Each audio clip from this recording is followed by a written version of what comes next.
જય જિનેન્દ્ર. લાસ્ટ ક્લાસનો કોઈ પ્રશ્ન છે? Okay okay. आपने हम लोगों ने लास्ट क्लास में फ्लैट अर्थ सोसाइटी नाम सुना था. फ्लैट अर्थ सोसाइटी, तो फ्लैट अर्थ सोसाइटी के मामले से ही हम वापस फिर से शुरू करेंगे आज, क्योंकि ये फ्लैट अर्थ सोसाइटी का जो टॉपिक है वो बहुत इम्पोर्टेंट है. वो इसी कारण से इम्पोर्टेंट है कि ना सिर्फ परमात्मा ने ये बात बताई, ना ही हम जैनिज़्म अकेले ये नहीं कह रहे कि पृथ्वी ज़मीन पे है, पृथ्वी आकाश में नहीं है, पृथ्वी सूर्य के आसपास प्रदक्षिणा नहीं घूम रही है, या फिर चंद्र पृथ्वी के आसपास प्रदक्षिणा नहीं घूम रहा है. ये जो पूरा भूगोल और खगोल का जो गणित है वो परमात्मा ने ही बताया है, ऐसा नहीं है. लेकिन अमेरिका के साइंटिस्ट, बहुत महत्व की बात है ये, क्योंकि उन लोगों ने आगम नहीं पढ़ा हुआ है. अमेरिका के जो भी साइंटिस्ट होंगे या अमेरिकन पब्लिक होंगे, उन लोगों ने तो कोई आगम वागम नहीं पढ़ा है, लेकिन उन्होंने साइंटिफिकली पृथ्वी कैसी है इस प्रश्न का उन्होंने साइंटिफिकली ऐसा जवाब दिया है कि पृथ्वी गोल नारंगी की तरह नहीं है और वो सूर्य के आसपास प्रदक्षिणा नहीं घूम रही. उन्होंने ये जवाब दिया है. अब वो जवाब उन्होंने किस आधार पे दिया है ना, ये समझना हमारे लिए बहुत ज़रूरी है, क्योंकि हमने तो आगम का आधार ले लिया, बराबर, परमात्मा ने कहा उसको सही मान लिया, लेकिन उन्होंने साइंस के जरिए ये बात बताई. किसके जरिए? साइंस के जरिए ये बात बताई. तो उन्होंने क्या कहा, उन्होंने ये कैसे, ऐसे कौन कौन से एक्सपेरिमेंट किए होंगे, या ऐसे कौन कौन से जरिए से ये जाना होगा कि पृथ्वी तो ज़मीन पे है, पृथ्वी आकाश में ही नहीं, पृथ्वी बिल्कुल स्थिर है, पृथ्वी घूमती ही नहीं है. बहुत बड़ा मुद्दा है, पृथ्वी घूमती ही नहीं. ठीक है, तो उसके लिए ये पूरा चैप्टर है, उसको हम समझेंगे कि ये फ्लैट अर्थ सोसाइटी की स्थापना आज से 50 साल पूर्व दक्षिण पूर्व, मतलब दक्षिण पूर्व का अर्थ क्या होगा? अग्निकोण, हम उसको अग्निकोण बोलेंगे. दक्षिण पूर्व कैलिफोर्निया में रहने वाले सैमुअल शेंटन नाम के एक ब्रिटिशर ने की थी. ध्यान दीजिएगा, ये नाम भी दिया है, और सैमुअल शेंटन, उसका नाम है सैमुअल शेंटन. तो ये जो ब्रिटिशर है उसने ये फ्लैट अर्थ सोसाइटी की स्थापना की, सैमुअल शेंटन ब्रिटिशर ने, और उन्होंने ये कहा कि भाई पृथ्वी ज़मीन पे ही है, पृथ्वी आकाश में नहीं है. उन्होंने ऐसा कह दिया और ये स्थापना की. अब इस चीज़ को आगे कौन लेकर गया? क्योंकि तब से लेके आज तक ये संस्था चालू है, और ये संस्था अपने तरीके से नए नए एक्सपेरिमेंट करती रहती है. आओ इसको भी हम और डिटेल से जानेंगे, क्योंकि जो हमारी ही तरह अगर कोई साइंटिफिकली इस चीज़ को प्रूव कर रहा है तो उसको समझना हमारी बहुत बड़ी जिम्मेदारी हो जाती है. हाँ या ना बताओ?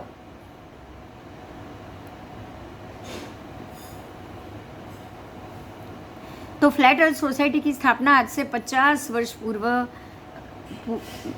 दक्षिण कैलिफोर्निया के दक्षिण भाग में रहने वाले सैमुअल शेंटन नाम के एक ब्रिटिशर ने की. सन 1971 में सैमुअल शेंटन का निधन हो गया. ये करने के बाद वो उनका डेथ हो गया, और लेकिन उसके बाद चार्ल्स के जॉनसन इस संस्था के प्रमुख दूसरे बने, चार्ल्स के जॉनसन. और 19वीं सदी में ही ब्रिटेन में, अब ये था कैलिफोर्निया में, ध्यान दीजिएगा, ये कैलिफोर्निया में था. उसके बाद ब्रिटेन में, लंदन के ब्रिटेन में यूनिवर्सल जेनेटिक सोसाइटी एक थी. उसने पृथ्वी के संबंध में जो मान्यताएं दी थी, तब उसको विकसित करने का काम ये सोसाइटी आज कर रही है. ध्यान दीजिएगा, ये दोनों सोसाइटी, ब्रिटिश की सोसाइटी और कैलिफोर्निया की सोसाइटी, ये दोनों सोसाइटी पृथ्वी ज़मीन पे है, पृथ्वी स्थिर है, बिल्कुल गोल घूम नहीं रही है, हवा में है ही नहीं, सूर्य को बराबर मध्य में रखकर वो प्रदक्षिणा नहीं कर रही है, और चंद्र भी पृथ्वी की प्रदक्षिणा नहीं कर रहा है। ये सारी चीज निकल जा रही है। जब पृथ्वी जमीन पे है तो चंद्र तो जमीन पे होगा नहीं, सीधी बात है। चंद्र अगर पृथ्वी के आसपास घूम रहा है, ऐसा अगर साइंस कह रहा है, तो पृथ्वी को हवा में लटका के ही कह रहा है ना।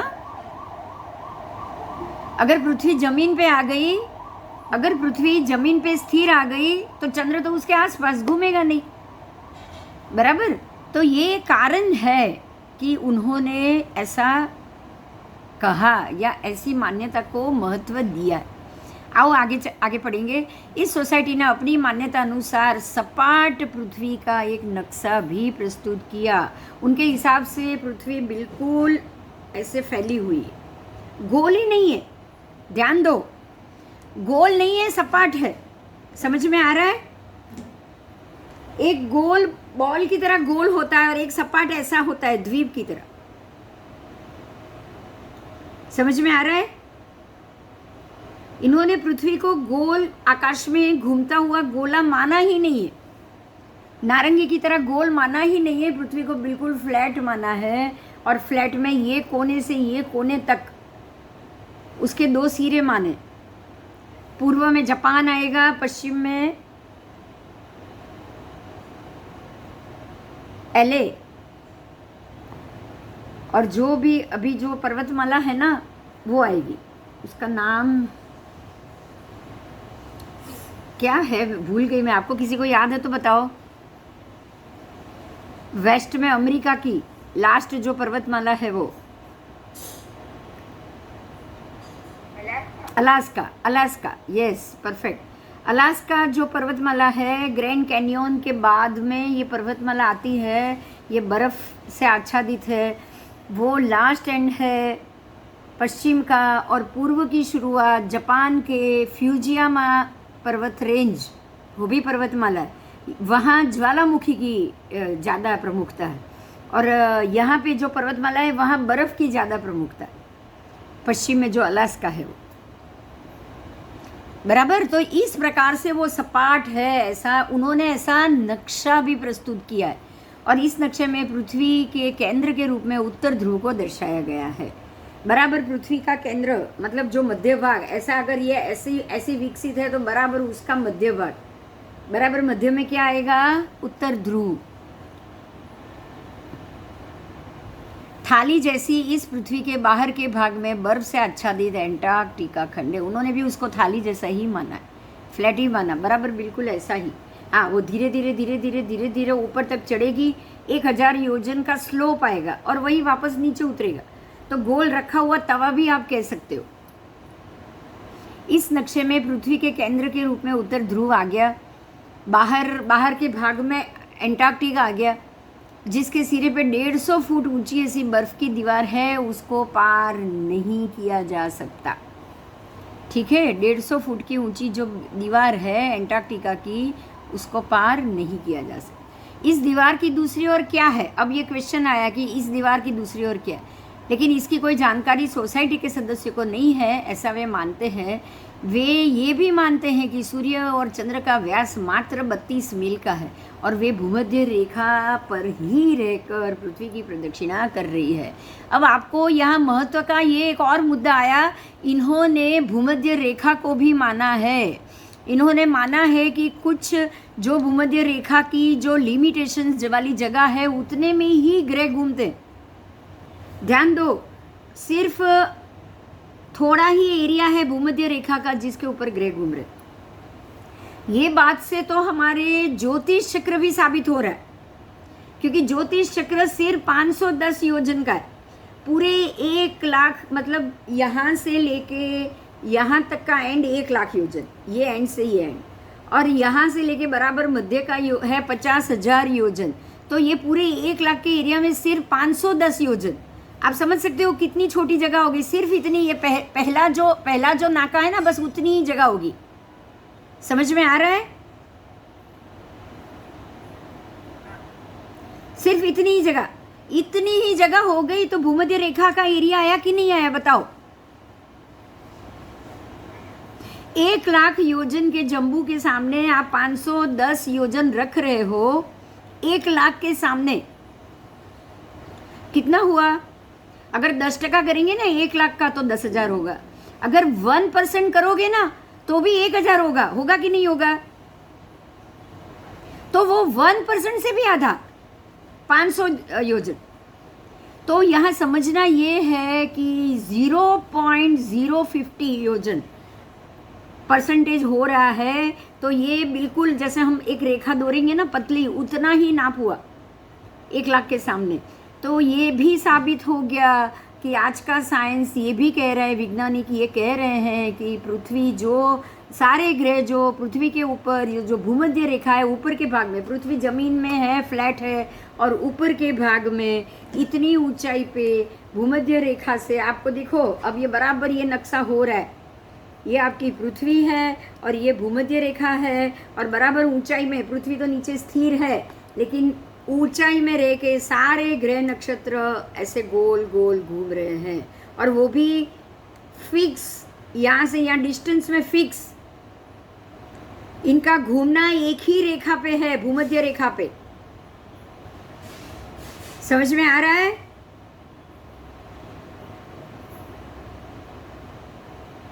तो ये 510 का एरिया भी फिक्स हो गया, फिक्स हो गया।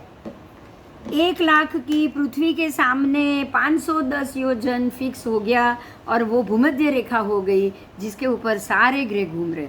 तो ये हिसाब से तो जो भगवान ने कहा कि भाई ग्रह नक्षत्र ज्योतिष चक्र पूरा ग्रह नक्षत्रों को घुमाता है, तो ये तो 100% राइट है। ये बात तो 100% राइट। और ये सारे ग्रह ज्योतिष चक्र पूरा पृथ्वी से ऊंचाई पे घूम रहा है, ये भी राइट। क्योंकि पृथ्वी जमीन पे है तो ग्रह नक्षत्र आकाश में हुए, तो ऊंचाई तो अपने आप आ गई कि नहीं आ गई?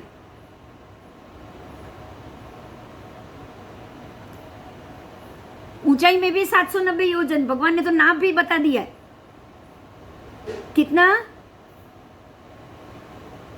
790 योजन। 790 से लेकर 900 योजन तक का एरिया। आपको ये मानना है कि ये जमीन है नीचे, यहाँ से ये 790 योजन की, ये यहाँ से लेके ये 900 योजन, 110 योजन का ये एरिया हुआ। तो टोटल जमीन से 900 योजन तक, 790 से लेके 900 योजन के ये 110 योजन का एरिया हुआ कि नहीं हुआ? बताओ। बराबर उसके बीच में सारे ग्रह है एक के बाद एक। तो जो परमात्मा जो आगम कह रहा है उसी को इन्हीं अमेरिका की फ्लैट अर्थ सोसाइटी और ब्रिटेन की सोसाइटी ने पूरा ये साबित किया है कि बराबर पृथ्वी इस प्रकार से। आगे जाएंगे। अब सोसाइटी के अलावा ईसाइयों के पवित्र ग्रंथ बाइबल ने भी यही जवाब दिया। अब देखो यहाँ एक और ध्यान देने वाली बात, बाइबल भी यही कह रहा है, आगम भी यही कह रहे हैं, और हिंदू सनातन धर्म के वेद वेदांग भी यही कह रहे हैं, ये भी यही कह रहे हैं। चार्ल्स जॉनसन का ये कहना है कि कॉपरनिकस ने पृथ्वी को दड़े जैसी मानी, आकाश में घुमाई है। ये सिद्धांत ईसा मसीह के अपमान के समान, उन्होंने बाइबल को महत्व दे दिया है। तो अगर वो ये कह रहे हैं कि बाइबल के विरुद्ध जाके उन्होंने ईसा मसीह का अपमान किया, तो क्या हम लोग खुद, ध्यान दीजिएगा, हम सब इनकी वैज्ञानिकों की पृथ्वी को हवा में रखते हुए, पृथ्वी को घुमाते हुए की बातों मानकर क्या हम लोग आगम का अपमान नहीं कर रहे क्या? हम अपने भगवान की बात का अपमान नहीं कर रहे हैं? उनको ऐसा लग रहा है कि ये बात मान के हम बाइबल का अपमान कर रहे हैं। तो हमें भी ये सोचना चाहिए कि हम लोग भी ये इस प्रकार के पंचांग के ऊपर रह के, इस प्रकार के गणित के ऊपर, ऐसा भूगोल बच्चों को या हम सबको भी पढ़ा के हम लोग भी आगम का अपमान कर रहे हैं। हम अपने 24 के 24 तीर्थंकर परमात्मा का अपमान कर रहे हैं।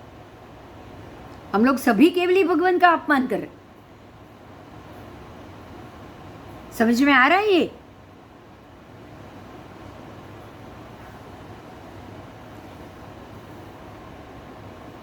बाइबल नहीं, बल्कि मैंने स्वयं की सामान्य बुद्धि से ये जाना है कि पृथ्वी समतल है। कोई भी व्यक्ति अपनी सामान्य बुद्धि से ये समझ सकता है कि पृथ्वी समतल। जब मैं विद्यालय में अध्ययन करता था तब भी मुझे ये विचार आया था। आज भी दुनिया के कई प्रखर व्यक्ति मानते हैं कि पृथ्वी सपाट, तथा इस सोसाइटी की ओर से फ्लैट अर्थ न्यूज़ नामक पत्रिका भी प्रकाशित होती है। ठीक है। चार्ल्स के जॉनसन अपनी अत्यंत रोचक दलील में ये भी कहते हैं कि ऐसे कई महानुभव जिन्होंने दुनिया के इतिहास में महत्वपूर्ण भूमिका निभाई, वे मानते हैं कि पृथ्वी समतल है। मौजिस उनमें से एक व्यक्ति थे जो इज़राइल के बालकों को इजिप्ट के बाहर ले गए। माउंट सिनाई पर उन्हें 10 कमांडर दिए थे। ये वाक्य, ये समाचार 1491 का था। 1491 में, मतलब आज से कितने साल पहले?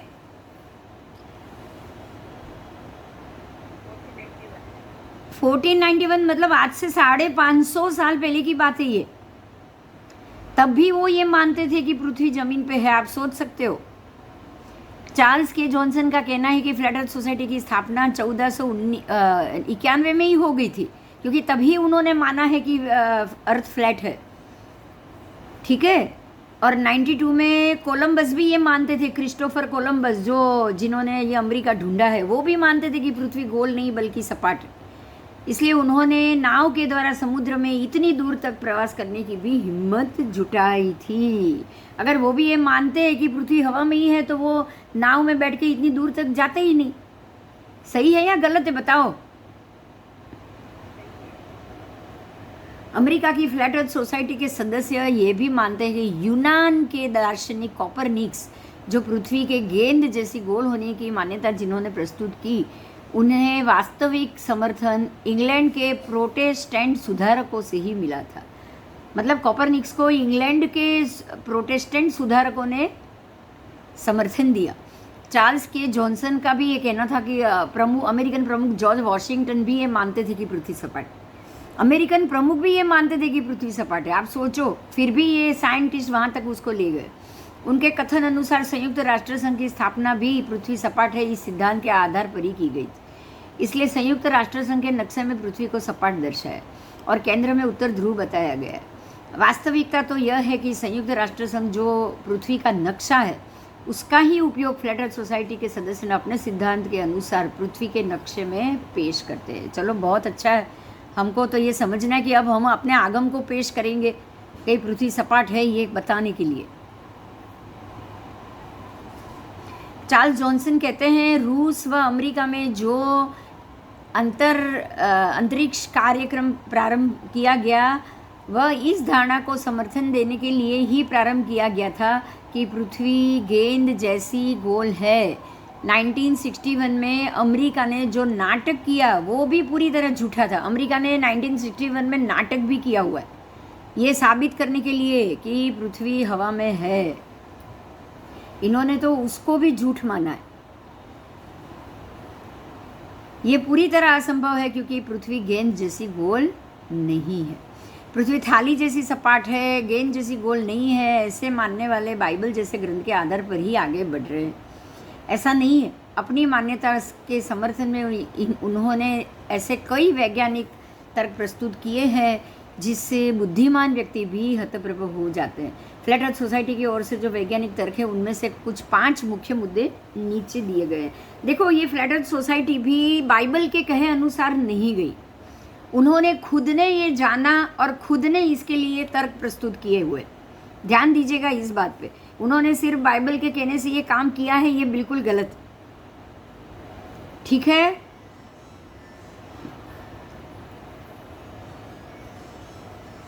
विज्ञान की दृष्टि से किसी भी प्रकाश या विद्युतीय चुंबकीय तरंगों को प्रवाहित होने के लिए माध्यम की जरूरत होती है। ध्यान दीजिएगा, ये एक बड़ा मुद्दा है। विज्ञान की दृष्टि से कोई भी प्रकाश या विद्युतीय चुंबकीय तरंग, मतलब जो मोबाइल डाटा जो होते हैं, जो पास होता है, जब हम बोलते हैं ना मोबाइल का डाटा कनेक्शन नहीं है, तो कनेक्शन को विद्युत के तरंगों को प्रवाहित होने के लिए कोई ना कोई माध्यम चाहिए ही चाहिए।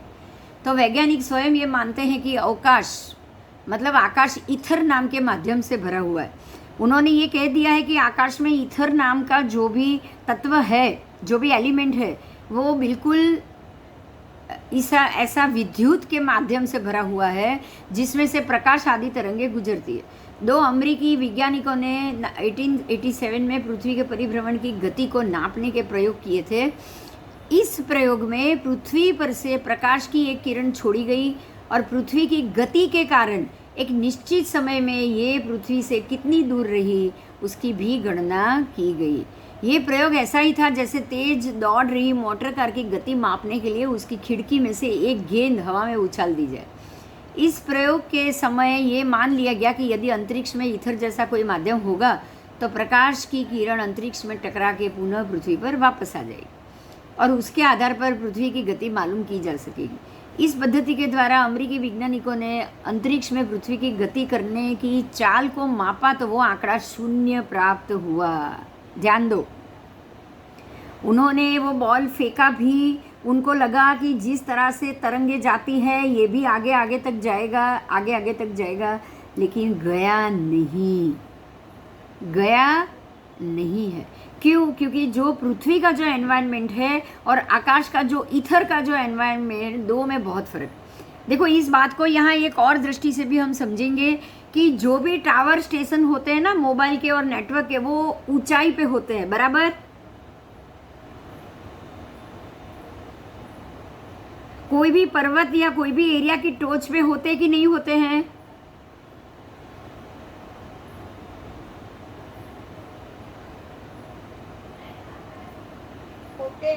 वो ऊंचाई पे होते हैं, वो टोच पे होते हैं। क्यों? क्योंकि वहीं पे ही आकाश में ही ये ईथर है।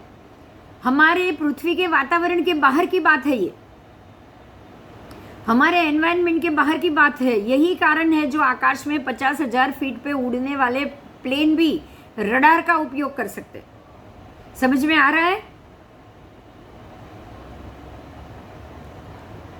आप अगर रडार का उपयोग जमीन पे बैठ के करना चाहोगे, नहीं कर पाओगे।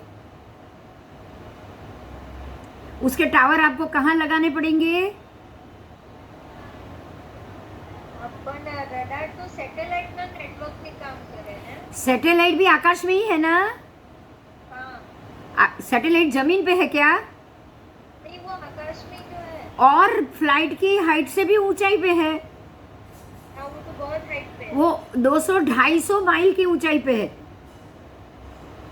अगर प्लेन 50,000 किलोमीटर ऊंचाई पे उड़ रहे हैं तो ये तो उससे भी 2.5 लाख किलोमीटर की ऊंचाई पे रडार, ये सैटेलाइट है। हाँ या ना? हाँ। तो उतनी ऊंचाई पे है तभी तो वो ईथर को पकड़ सकते हैं। ईथर को मतलब नहीं समझा। अभी मैं बोल गई, ईथर का मतलब है कि अवकाश में एक ऐसा तत्व है, एलिमेंट, जो इस विद्युत की तरंग को पास ऑन करता है। एक जगह से दूसरी जगह तक प्रकाश की किरणें या विद्युत की किरणें, बिजली की किरणें पास ऑन हो सकती है। ये साइंटिस्टों ने हवा में ऐसे एलिमेंट ढूंढे, जैसे हम बोलते हैं ना, वायु, बादल, पानी, बारिश बरसना हवा में, तो ये सारे अलग अलग एलिमेंट हुए कि नहीं हुए? एक तत्व है कि नहीं है? हाँ, वो सारे तत्व ईथर एलिमेंट अपना भगवान ने कीधું છે કે साइंटिस्ट लोग। साइंटिस्ट की बात करिए, मैं अभी भगवान का तो नाम भी नहीं लिया मैंने। ओके। जो ये विद्युत की तरंग को पास कर सके ऐसा प्रोविजन आकाश में है, और इसी के कारण से ये रडार या ये भी जो भी मैसेज आना जाना या जो भी आप गूगल से हम फोन बात करें या बात कर सके, ये सारे इसके टावर बनाए, सैटेलाइट बने। उसके बाद one satellite to other satellite communication हुआ। और जमीन पे टावर कहाँ लगाए गए? थोड़ी ऊंचाई पे या एकदम नीचाई पे? हाइट पे। तो ये बात तो क्लियर हो रही है ना कि जो अवकाश में ईथर नाम का एलिमेंट है उसमें ये कैपेसिटी है कि वो एक जगह से दूसरी जगह संदेश को भेजा जा सके। बराबर? तो अब इस ईथर एलिमेंट को आधारित बना के ये सारे मोबाइल नेटवर्क या सारे हमारे अवकाशयान ये सब काम कर रहे हैं, रडार वडार सब काम कर रहे हैं। यही चीज क्या पृथ्वी पे है? देखो यहाँ ये वैज्ञानिकों ने ये साबित किया। अगर मान लो कि ये टीवी टावर नहीं है, कुछ भी नहीं है, आज ये सब आ जाए, उसके पहले क्या कोई एक व्यक्ति दूसरी व्यक्ति से बात कर सकता था? नहीं, कम्युनिकेशन था? बिना लैंडलाइन હતી लैंडलाइन, टेलीफोन लैंडलाइन से भी पहले की बात कर रही हूँ मैं, जब विद्युत ही नहीं था उससे पहले की। तभी तो कम्युनिकेशन नहीं था। टीवी टावर ही नहीं था तब की बात है। हाँ, तभी नहीं था। तो अब समझ में आ रहा है, पृथ्वी पे ये एलिमेंट नहीं है, सिर्फ आकाश में। ये क्लियर हुआ? हाँ, तो ये एलिमेंट पृथ्वी में नहीं है, आकाश में है। इसका अर्थ क्या हुआ पता है? साइंटिस्ट ये कह रहे हैं कि अगर पृथ्वी भी जो आकाश में ही है तो पृथ्वी में भी ये एलिमेंट होना चाहिए।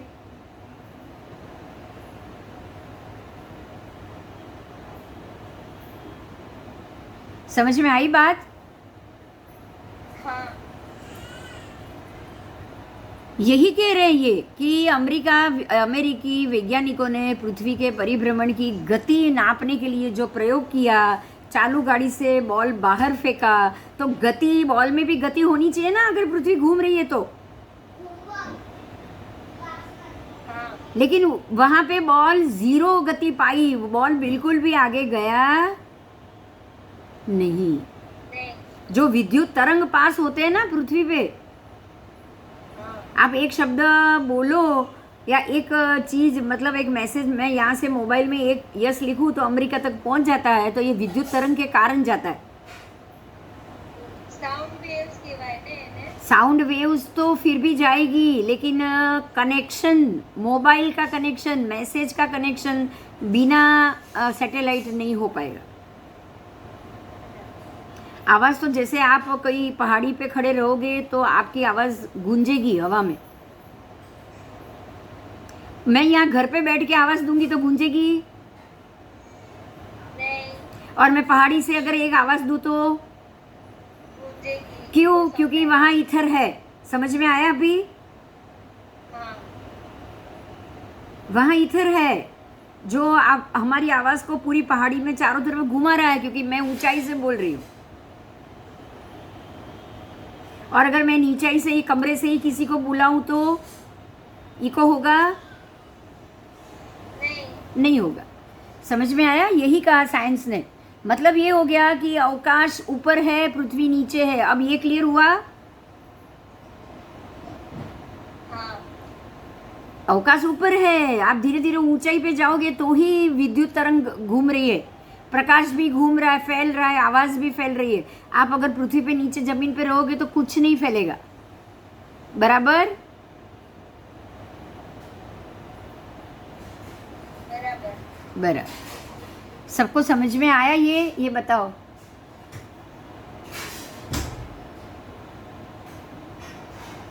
सबको समझ में आया? हाँ, ओके, आओ आगे जाएंगे। यदि अंतरिक्ष में ईथर जैसा कोई माध्यम होगा तो ही प्रकाश की किरण बढ़ेगी। आगे ये साइंस का जो गणित है, ये गणित पृथ्वी के ऊपर गति में 0 आ रहा है। इस परिणाम से अमेरिकी वैज्ञानिक चौंक गए। उन्होंने ये बताया कि पृथ्वी सूर्य के चारों ओर प्रचंड वेग से घूम रही है। इसका उन्होंने भी अस्वीकार किया। बराबर? બરાબર। बराबर।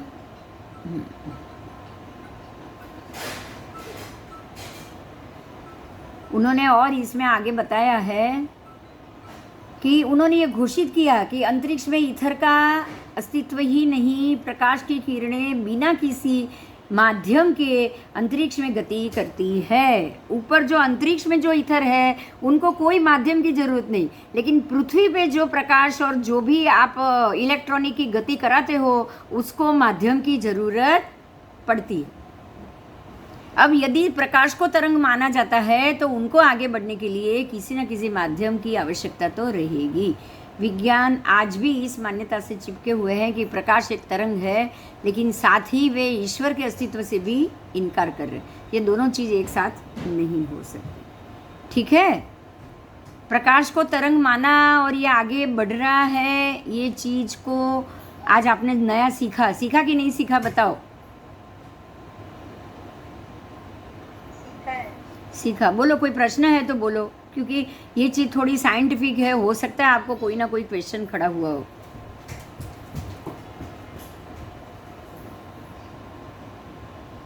धीरे धीरे आएगा समझ में, क्योंकि हम साइंटिस्ट तो है नहीं, बराबर। तो यहाँ एक चीज ये मुद्दा साबित हुआ कि जो प्रकाश के घूमने की गति हो या फिर आवाज़ के घूमने की, शब्द के और आवाज़ के तरंगों को घूमने की जो गति हो, वैसी गति जो पृथ्वी पे मतलब है वैसी आकाश में नहीं है, और जो आकाश में है वैसी पृथ्वी पे नहीं, बराबर बराबर। क्योंकि देखो बहुत क्लियर है, एक मुद्दा बिल्कुल क्लियर है, सूर्य, चंद्र, ग्रह, नक्षत्र, तारा सब आकाश में है, और वहां से सूर्य का प्रकाश पृथ्वी तक पहुंचता ही पहुंचता है। बोलो, पहुंचता है कि नहीं पहुंचता है? कौन लाता है उसको? उसके लिए कोई आपके पास है, ये सैटेलाइट है जो जिसके कारण ये आता है? ये बताओ चलो। वो ईथर ही लाता है ना। तो अब ईथर क्या है? परमात्मा ने आपको ये एक चीज बताई है, ध्यान दीजिएगा। 7 लाख वायु का है। वायु का की कितनी? वायु का की कितनी योनि? तो उसमें हाइड्रोजन आ गया, आ गया, O1 आ गया, O2 आ गया, O3 आ गया, ईथर भी आ गया। ये सारी वायु का की स्थितियां है कि नहीं? सूर्य का प्रकाश एक खुद अग्नि का है, क्योंकि वो जलाता है ना आपको। सूर्य खुद अग्नि का गोला है, अग्नि का है कि नहीं? आतप नाम कर्म है ना, उसके बिंब के जीवों के शरीर आतप नाम कर्म के, तो एकेंद्रिय तो हुआ कि नहीं हुआ? तो अग्नि का खुद तो एकेंद्रिय है। भगवान ने तो यहाँ तक कह दिया कि 14 राजलोक में सभी प्रकार की कार्बन वर्गणा ठसाठस भरी हुई है, और सूर्य के प्रकाश को वहां से उसके बिंब से लेके यहाँ तक गति कराने में, सूर्य को चलाने में धर्मास्तिका सहायक है कि नहीं?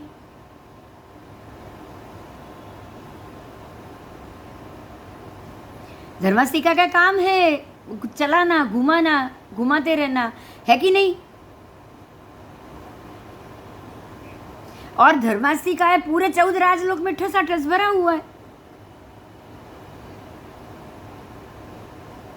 उसको सूर्य के बिंब को गति देने वाले पंचेंद्रिय जीव है, बिंब एकेंद्रिय है, लेकिन उसको गति कराने वाले कौन जीव? आपने ये पढ़ लिया, आपको याद हो तो, कि पूर्व में हाथी के मुख वाले, पश्चिम में घोड़े के मुख वाले, फिर ऊंट के मुख वाले और अश्व के मुख वाले। आपने ये पढ़ा ना? 4-4 हजार देव चारों दिशा में,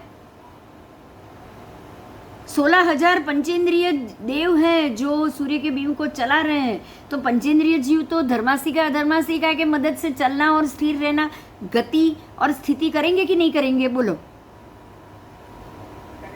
करेंगे, करेंगे। ये तो बहुत इजी बात है, ये समझने के लिए बहुत इजी बात। तो ये सारे गति होना या करने का कारण कौन हुआ? आकाश में रहे हुए तत्व, एलिमेंट, जो एलिमेंट तत्व साइंस के शब्द होंगे, हमारे शब्द है कार्बन वर्गणाएं। ठसाठस भरी हुई वर्गणा, फिर ठसाठस भरे हुए षड्द्रव्य, और इसी द्रव्यों को आधार लेकर जो भी पंचेंद्रिय जीव है वो आकाश में गति करेगा और स्थिर रहेगा, गति करेगा और स्थिर रहेगा, और यही गति करते करते एकेंद्रिय को भी गति कराएगा कि नहीं? बताओ। सूर्य चंद्र ग्रहों के बिंब एकेंद्रिय है, लेकिन उसके देव पंचेंद्रिय है कि नहीं?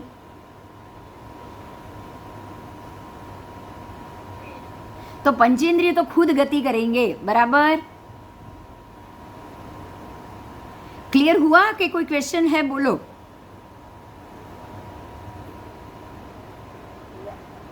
भगवान गति कराते हैं, सारी क्रिया भगवान करते हैं, ऐसे हिंदू मान्यता मान रहा है।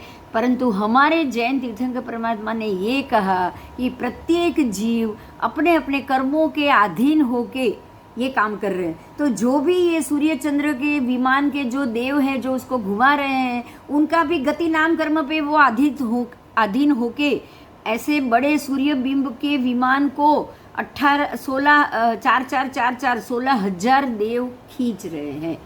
बोलो, ये उनके कर्म का भुगतान है कि नहीं है? अब आप ये दोनों धर्म की बात मानोगे तो ये भी कहेंगे हाँ भाई प्रकृति है, भगवान है, ये काम करा रहे हैं। भगवान यहाँ हमारे जैन धर्म में भगवान ये कहेंगे कि सब जीव अपनी गति के अनुसार काम कर रहे हैं, पर काम हो रहा है। अब समझ में आ रहा है आपको ये बात? चाहे हिंदू कहे भगवान कर रहे हैं, चाहे जैन कहे अपने अपने जीव अपने अपने कर्मों की व्यवस्था के अनुसार कर रहे हैं, लेकिन बात यह है कि काम हो रहा है। ग्रह घूम रहे हैं, पृथ्वी स्थिर है और ग्रह घूम रहे हैं, वो भी आकाश में। धर्मासिकाय, अधर्मासिकाय, कार्मण वर्गणा, फिर तत्व मतलब जो एकेंद्रीय तत्व है वो अग्नि, पृथ्वी, वायु, जल, आकाश, ये सारे के सारे षड द्रव्य का एक द्रव्य, और सभी प्रकार की कर्म की कार्मण वर्गणाएं सब मिल के काम कर रहे हैं।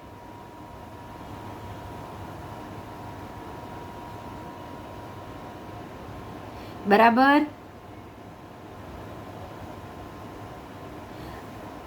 ध्यान दीजिए। अब साइंस अब साइंटिफिकली मानेंगे। देखो साइंस क्या कह रहा है, अब साइंस क्या कह रहा है कि ये जो वैज्ञानिक विज्ञान है, जो प्रकाश के तरंग है, जो तत्व है, उसको उन्होंने एलिमेंट माना है। ये तत्व कभी भी एक एलिमेंट दूसरे एलिमेंट में डिसॉल्व नहीं होता, ये साइंस कह रहा है। मतलब अग्नि काय के जीव कभी भी पृथ्वी काय में नहीं जाएंगे, पृथ्वी काय के जीव कभी वायु काय में नहीं जाएंगे। मतलब ये हो गया कि ईथर जो एलिमेंट है, जो एक तत्व है, वो कभी भी डिसॉल्व नहीं होने वाला, वो हमेशा आकाश में घूमेगा। अगर वो आकाश में हमेशा रहेगा तो बाकी के एलिमेंट भी अपने आप हमेशा रहेंगे कि नहीं रहेंगे? रहेंगे। अग्नि का है, पृथ्वी का है, वायु का है। तो ये तो हमारा शास्त्र साबित हो रहा है। ये सारे एकेंद्रिय के बीम जीव है, वो एकेंद्रिय के बीम है, जो भी बीम है वो, और उसको घुमाने वाले पंचेंद्रिय के जीव है। ना कभी एकेंद्रिय में से सूर्य का जो बिंब बना है, ना कभी वो आतप नाम वाले जीव कभी चंद्र के बिंब में तब्दील हो सकते हैं, और ना ही वो कभी दूसरे नक्षत्र ग्रह तारे में वो तब्दील हो सकते हैं, क्योंकि सूर्य के बिंब तो हमेशा वहीं पे वही रहने वाला है। तो शाश्वत हो गया कि नहीं हुआ बिंब? और वहां के जो जीव है वो चवित होते रहेंगे, जिएंगे, मरेंगे। तो ये व्यवस्था कभी भी खत्म नहीं होने वाली। भगवान ने कहा है आदि में भी सूर्य था, अभी भी है, अनादि में भी रहेगा। ग्रह, नक्षत्र, तारा, सृष्टि पहले भी थी, आज भी है, कल भी रहेगी। मात्र अंदर के जीव खत्म होते जाएंगे, नए होते जाएंगे, खत्म होते जाएंगे, नए होते जाएंगे। यही बात साइंस कह रहा है। एक एलिमेंट कभी दूसरे एलिमेंट में डिसॉल्व नहीं होता, मतलब एलिमेंट हमेशा रहेंगे, कभी भी उसका नाश नहीं होगा। ये दोनों चीज गलत एक ही हुई कि नहीं हुई?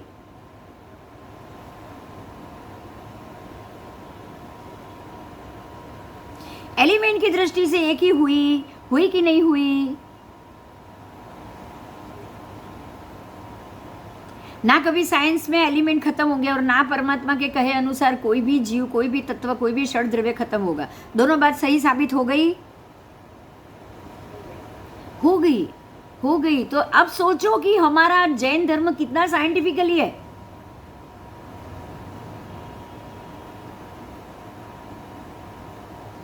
प्रकाश को घूमने के लिए, सूर्य के प्रकाश को पृथ्वी पर पहुंचाने के लिए ये षड द्रव्य काम कर रहे हैं। ये साइंटिफिकली प्रूव हो गया? हो गया? हो गया। तभी तो इसको काल द्रव्य बोला। ये व्यवहार काल है। आपने ये पढ़ा ना पहले? समय से लेके सालों तक की गिनती, वो व्यवहार काल हो गया। व्यवहार काल आज 1 साल है, कल 2 साल होगा, 3 साल होगा, बदलेगा। निश्चय काल ये हमेशा है, हमेशा रहेगा, कभी नाश नहीं होगा, ये निश्चय काल हो गया। तो षड्द्रव्य साबित हुआ कि नहीं हुआ? हो गया। एक भी एलिमेंट खत्म नहीं होने वाला, क्योंकि ये सारा षड्द्रव्य है। एलिमेंट शब्द भूल जाओ, कार्बन वर्गणाएं हैं, बाकी सब भूल जाओ। पुद्गल द्रव्य है कि नहीं षड्द्रव्य में? बताओ तो, अजीव द्रव्य है कि नहीं? पुद्गलास्ति का ही तो अजीव है कि नहीं? तो ये सारी कार्बन वर्गणाएं जो 14 राजलोक में ठसाठस भरी है, वो पुद्गलास्ति का हुआ।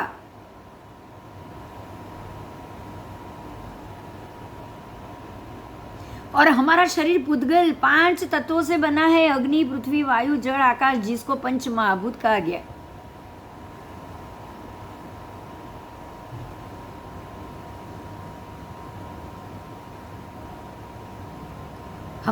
इसीलिए आप ध्यान दो, इसीलिए परमात्मा ने पुद्गल के कितने परमाणु कहे, बोलो तो, याद आओ किसी को, अगर याद आए तो बोलो तो।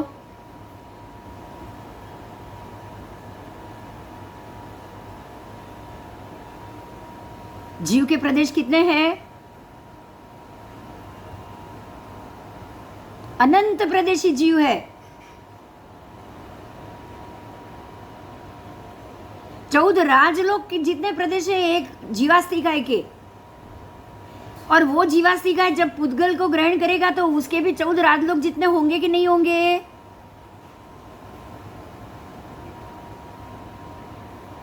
एक जीव के ऊपर कार्बन वर्गणा 14 राजलोक तक लगेगी कि नहीं लगेगी? बताओ।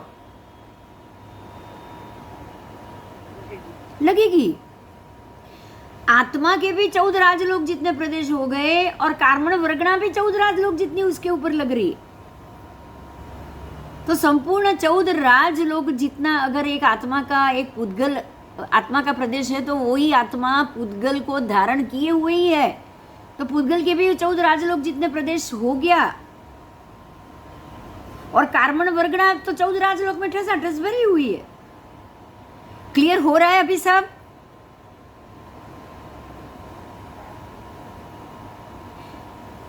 सब ये क्लियर हो रहा है बहुत अच्छे से कि ये सारा साइंटिफिक है।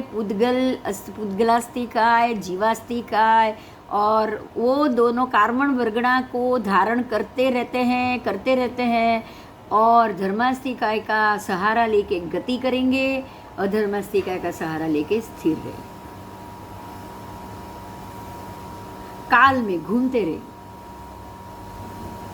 ये तो एक जीव की बात हुई, उसके अलावा अजीव भी घूमते रहे।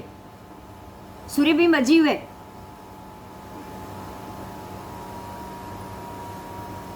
उसके अंदर जीव जब रहते हैं तब वो जीवित है। और जीव भी क्या होता है, एक जीव जीवित होगा निकल जाएगा, दूसरा कब आ जाएगा मालूम नहीं, क्योंकि असंख्य जीवों से ये सूर्य का बिंब बना हुआ है, इसलिए वो शाश्वत है।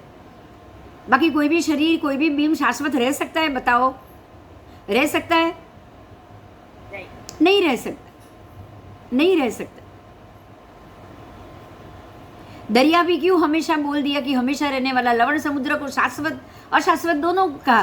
पानी का एक बूंद अशाश्वत है, लेकिन पूरा समुद्र शाश्वत है कि नहीं? कभी खत्म नहीं होगा, क्योंकि 2 बूंद निकल जाएगी, 22 बूंद नहीं आ जाएगी। 22 बूंद निकल गई, 25 बूंद नहीं आ जाएगी। तो समुद्र कभी खाली हो सकता है?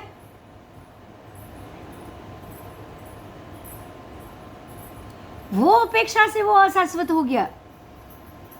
14 राजलोक की भी यही स्थिति। अब प्रकाश के तरंग की भी यही स्थिति है। एक तत्व दूसरे तत्व में डिसॉल्व नहीं होता, तो ये जाति भव्य हुआ कि नहीं हुआ, ये बताओ। चलो पहले तो जाति भव्य का मतलब क्या? जाति भव्य ऐसे जीव जो अपनी जाति को छोड़ के कभी भी दूसरी जाति में कन्वर्ट नहीं हो सकते। जाति भव्य की वर्गणा मैंने पहले समझाई थी, याद है? एकेंद्रिय के जीव हमेशा एकेंद्रिय में ही रहेंगे, अग्नि के जीव अग्नि में रहे, पृथ्वी के जीव पृथ्वी में रहे, पानी के जीव पानी में रहे, जहाँ वो पानी, ये पानी से निकल के दूसरे पानी में चले जाए, दूसरे पानी से निकल के तीसरे पानी में चले जाए, आग से निकल के कोयले की आग में चले जाना, कोयले की आग से निकल के पेट्रोल की आग में चले जाना, पेट्रोल की आग के वो जो आग के तणखे से निकल के सूर्य की आग में चले जाना, लेकिन रहेंगे अग्निकाय में ही, बराबर बराबर। तो ये जाति भव्य है। तो भगवान ने जाति भव्य कह दिया, जो कभी अपनी जाति को छोड़ के दूसरी जाति में जा ही नहीं सकते, तो उनका मोक्ष तो होना ही नहीं है, सिर्फ वो पुद्गल बदलेगा, जन्म मरण होगा, लेकिन मुक्ति कभी नहीं होगी। तो यही हुआ ना कि एक तत्व दूसरे तत्व में डिसॉल्व नहीं होगा, खत्म नहीं होगा, हुआ कि नहीं हुआ? बस इतना साइंटिफिकली जैन धर्म है। आज के साइंस की हर बात साबित हो रही है हमारे आगम की भाषा से, बराबर बराबर। चलो आगे जाएंगे। अभी आगे आगे क्या टॉपिक है मैं लूं? कोई प्रश्न है तो बोलो।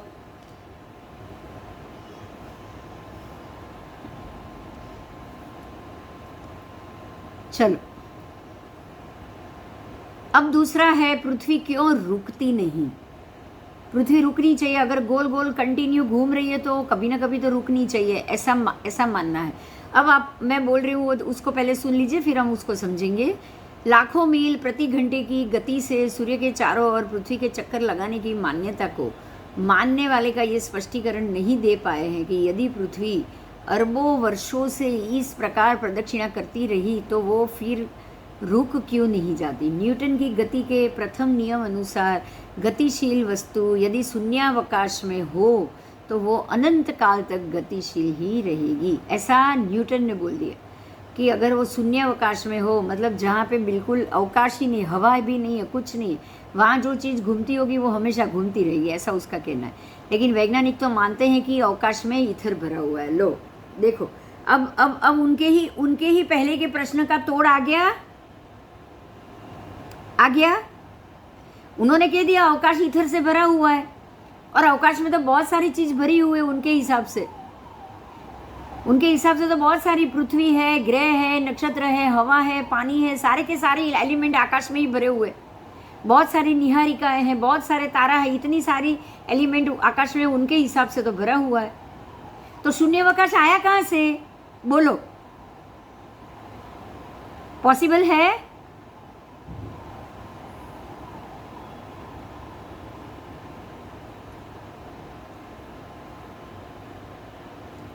वहाँ गतिशील अगर पृथ्वी जब रहेगी तो वो वहाँ जीरो अवकाश होना चाहिए, वहाँ कुछ भी नहीं होना चाहिए, ना हवा होनी चाहिए ना कुछ होना चाहिए। इस पदार्थ के साथ घर्षण के कारण पृथ्वी की गति कम हो जानी चाहिए। इस पदार्थ के कारण गति करने के कारण बराबर पृथ्वी की गति कम हो जानी चाहिए और अंत में रुक जानी चाहिए। ऐसा क्यों नहीं होता? अब देखो यहाँ पे बहुत अच्छी बात है, ध्यान दो, पहले इस चीज का ध्यान दो। कोई भी यान जब पृथ्वी से छोड़ा जाएगा तो उसको पेट्रोल ईंधन की जरूरत पड़ेगी, बराबर। लेकिन कुछ ऊंचाई तक पहुंचने के बाद उसके पेट्रोल, ईंधन, रॉकेट सब खत्म हो गया। अब ऊपर का जो अवकाशयान है वो अपने आप गति कर रहा है शून्यावकाश में, हाँ या ना? कुछ हाइट तक जाने के बाद, जैसे विमान 50,000 की ऊंचाई से ज़्यादा ऊपर नहीं उड़ सकता। क्यों? क्योंकि उसको ईंधन चाहिए, वो वही एरिया में उड़ सकेगा जहां पर शून्यावकाश नहीं है। क्लियर हुआ? तो सारे जो सैटेलाइट है उसको तो नई ईंधन की जरूरत है, नई कंप्यूटर की जरूरत है, किसी की भी जरूरत नहीं। तो वो और ऊंचाई पे चले गए तो वो कहाँ चले गए, कौन से लेवल में चले गए? जहाँ शून्यावकाश है। यहाँ बहुत क्लियर बात है कि जो जगह से पृथ्वी से अवकाशयान प्लेन सब उड़ रहा है, यहाँ उसको ईंधन की आवश्यकता है। वहाँ अगर हवा की उल्टी दिशा होगी तो उसको ज़्यादा मेहनत पड़ेगी, हवा की तरफ की दिशा होगी तो वो इजीली घूमेंगे, इजीली आगे भागेगा। जैसे कि वाहन की बोट की बात है, जो दिशा में हवा है उस दिशा में अगर बोट जाएगी तो उसको हलेसा की ज़रूरत नहीं है, लेकिन उल्टी दिशा में हो तो उसको डबल हलेसा देना पड़ता है। बराबर, ये मेरी बात समझ में आ रही है? लेकिन अवकाशयान को कुछ ऊंचाई पे छोड़ने के बाद ना वहाँ डीजल है, ना पेट्रोल है, ना वो वहाँ से वापस आता है, ना कुछ होता है। वो एग्जैक्टली शून्यावकाश में घूमता ही रहेगा, ना अपनी दिशा बदलेगा ना कुछ बदलेगा। राइट राइट, अब समझ में आ गया, बहुत क्लियर हो गया। देखो, वहाँ की एलिमेंट और वहाँ की तत्व की व्यवस्था अलग है और पृथ्वी की तत्व की व्यवस्था अलग है। बराबर।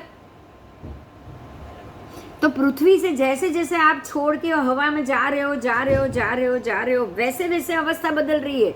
जैसे जैसे आप ऊंचाई पे जा रहे हो, ये भी बराबर ना? तो अभी पृथ्वी अपने आप नीचे साबित हो गई। अगर दोनों हवा में होता, पृथ्वी यहाँ होती और ये अवकाशयान यहाँ पे छूटता, यहाँ से यहाँ, तो क्या ये एनवायरनमेंट बदलता?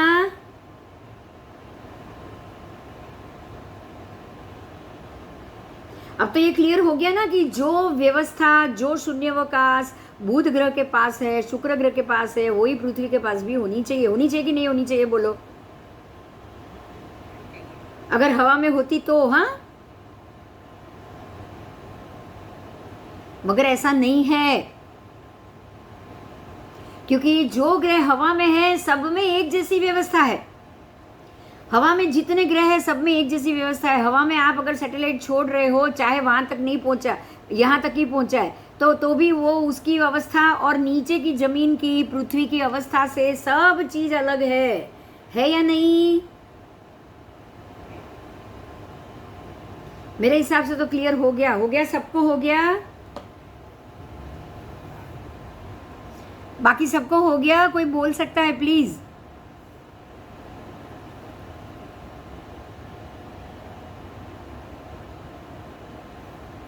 वातावरण में जो बदलाव है वो उसका कारण ही पृथ्वी आकाश के साथ, आकाश के परिबलों में नहीं है, यही है। बराबर।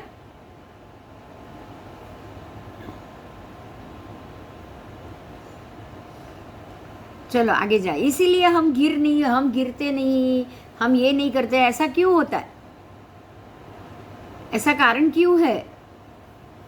एक लकड़ी के गोले के शीर्ष पर अगर कुछ अनाज के दाने रखे जाए तो कुछ दाने वही शीर्ष पे ही रह जाएंगे, शेष दाने नीचे गिर जाएंगे। जिस प्रकार से पृथ्वी गेंद जैसी गोल होगी तो शीर्ष के कुछ भागों पे मानव बस्ती बच सकती है, लेकिन सब जगह पे नहीं बच सकती। ये बात भी तो सही है ना? ये बात भी सही है। हर जगह पे गुरुत्वाकर्षण अलग अलग होना चाहिए कि नहीं? अगर गोले जैसी पृथ्वी है तो होना चाहिए। हर एक जगह ऊपर का गुरुत्वाकर्षण अलग होगा, नीचे के साइड का गुरुत्वाकर्षण अलग होगा। अगर पृथ्वी गोल गेंद जैसी है तो हर जगह गुरुत्वाकर्षण अलग होगा। अगर ऐसी गेंद जैसी है, यहाँ अलग होगा, यहाँ अलग होगा, यहाँ अलग होगा, यहाँ अलग होगा। बराबर।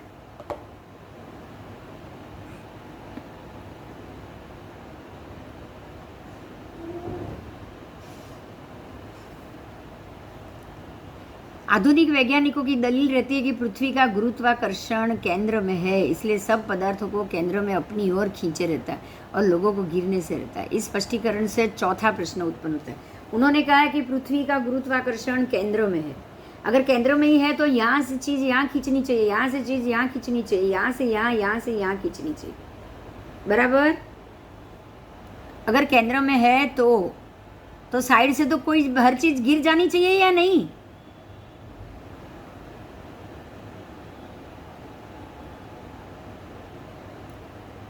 फिर तो साइड से हर चीज गिर जानी चाहिए।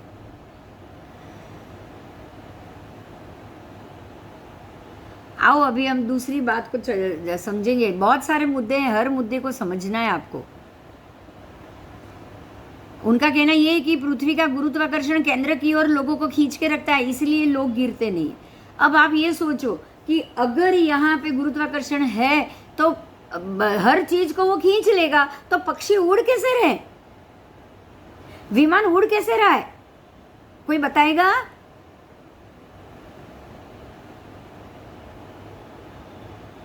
हाँ, अलग अलग गुरुत्वाकर्षण।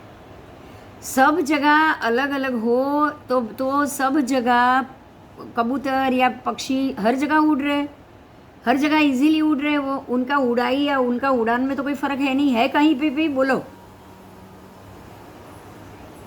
अच्छा, दूसरी एक बात, हर जगह से फ्लाइट उड़ रही है तो जमीन से ऊपर ही जा रही है, पृथ्वी के किसी भी एंगल से,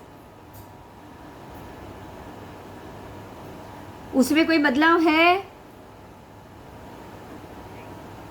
देखो ये पृथ्वी है, अब यहाँ का गुरुत्वाकर्षण अलग, यहाँ का गुरुत्वाकर्षण अलग, यहाँ का, या तो गुरुत्वाकर्षण होगा ही नहीं, होगा क्या? यहाँ ज्यादा पावरफुल चाहिए ना लोगों को खड़ा रखने के लिए, और यहाँ पे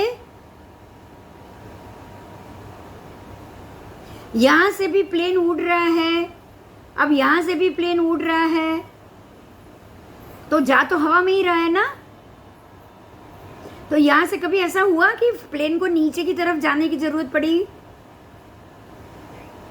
और यहां से प्लेन को ऊपर हवा में उड़ने की जरूरत पड़ रही है, ऐसा हुआ कभी? हाँ, अच्छा, अब आप उसको ऐसे पृथ्वी रखो जमीन पे, अब यहाँ हर जगह से फ्लाइट 50,000 ऊपर किलोमीटर ही जाएगी कि नहीं? तो कौन सी व्यवस्था सही है? अब बर्ड को भी उड़ाओ, चलो पक्षी को भी उड़ाओ, यहां से गुरुत्वाकर्षण एक जैसा यहाँ होना चाहिए, पहले यही बोलो, चलो होना चाहिए? नहीं होना चाहिए, नहीं होना चाहिए। तो सीधा हिसाब है कि ऐसी व्यवस्था में गुरुत्वाकर्षण हर जगह अलग होगा, हर जगह विमान बाहर निकलेगा तो यहाँ 50,000 की ऊंचाई पे जाएगा, तो यहाँ 50,000 की ऊंचाई नहीं आएगी, यहाँ तो उसको नीचे ही उतरना है खाली, ऐसा नहीं होता है, समझे? कोई भी विमान ऐसा हुआ कि उसने उड़ान शुरू भरी और ऊपर नहीं गया लेकिन नीचे गया, ऐसा हुआ? हाँ, फिर ये व्यवस्था कैसे चलेगी बताओ?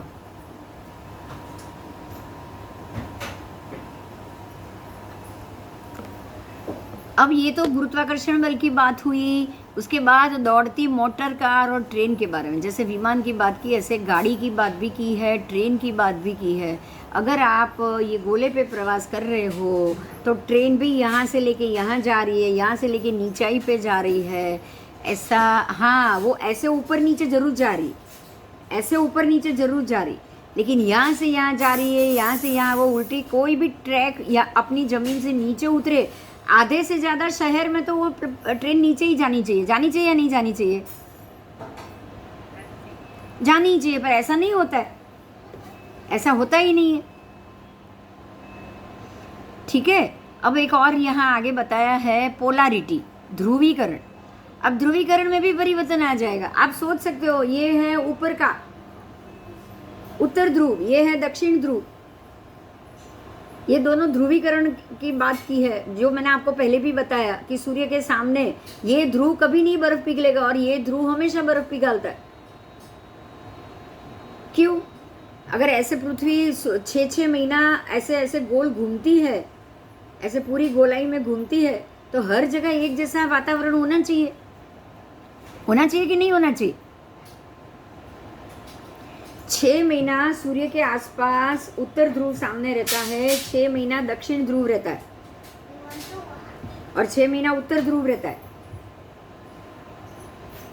आप समझे?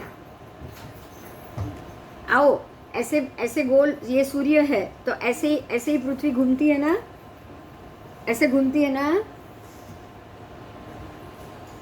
हाँ हाँ, तो 6 महीना उत्तर ध्रुव, 6 महीना दक्षिण ध्रुव, आया कि नहीं सूर्य के सामने? तो एक जैसा एनवायरनमेंट दोनों ध्रुव पे होना चाहिए, लेकिन क्या है? नहीं नहीं नहीं, बस यही बड़ी बात है ये सारे चीज़ों से ही साइंटिस्ट ने भी ये जाना कि ऐसा नहीं हो रहा, ऐसा नहीं हो रहा। और गतिशील पदार्थ किस प्रकार पृथ्वी के केंद्र बिंदु की ओर आकर्षित हो सकता है। अगर ऐसा होता तो सारे गतिशील पदार्थ बराबर उसके मध्य भाग में जाते। साइंस ने ये कह दिया मध्य भाग में गुरुत्वाकर्षण ज़्यादा है, बाहर के भाग में कम है। ऐसा कहीं भी नहीं है।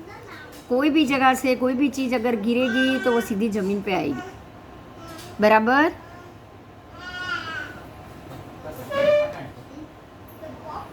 ठीक है, तो अभी आज हम यहीं पे बंद करें। ये 4 मुद्दे हुए हैं, एक साथ अगर सारे हो गए ना तो आप लोगों के समझ में भी नहीं आएगा,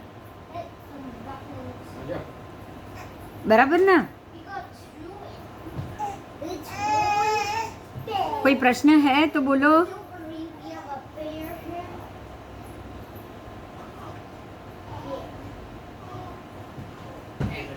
कोई प्रश्न है?